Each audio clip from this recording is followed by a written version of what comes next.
વલસાડ જિલ્લાના ઉમરગામ તાલુકાના મંદિરો જય શ્રી રામના નારાથી વાતાવરણ ગુંજી ઉઠ્યું હતું।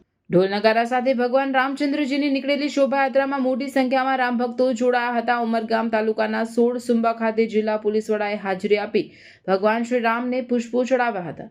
ઉમરગામ તાલુકાના વિવિધ વિસ્તારોના ગામોમાં ભગવાન રામજીની નીકળેલી શોભાયાત્રામાં પોલીસનો ચુસ્ત બંદોબસ્ત જોવા મળ્યો હતો। ઉમરગામ તાલુકાના મંદિરોને શણગાર અને ઢોલ નગારાના તાલથી સન્માનિત કરવામાં આવ્યા હોય તેવા દ્રશ્યો જોવા મળ્યા હતા। જય શ્રી રામના નારાઓથી સમગ્ર તાલુકો ભક્તિમય બની ગયો હતો। આમ જનતાને તથા આયોજકને ખૂબ શુભકામના આપું છું।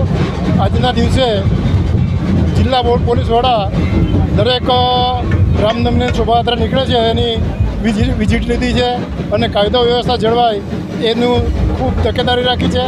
આજના સનાતન ધર્મમાં રામનવમીનું બહુ મહત્ત્વ છે। રામનવમીના દિવસે અહીં ઘણા વર્ષોથી એક ભવ્ય રેલીનું આયોજન કરે છે અને એ આયોજન એકદમ વિશ્વાસપૂર્વક અને સુખ અને સારી રીતે સંપન્ન થાય એવી રીતે નીકળે છે। કોઈ પણ જાતનો ભેદભાવ વિના રામનવમીનું આયોજન કરે છે એ ખૂબ સરાહનીય છે। એમને ખૂબ અભિનંદન આપું છું। આજના દિવસે ઉમરગામ તાલુકા તથા આપણે હિન્દુ પ્રજાને ખૂબ શુભકામના આપું છું। જય હિન્દ।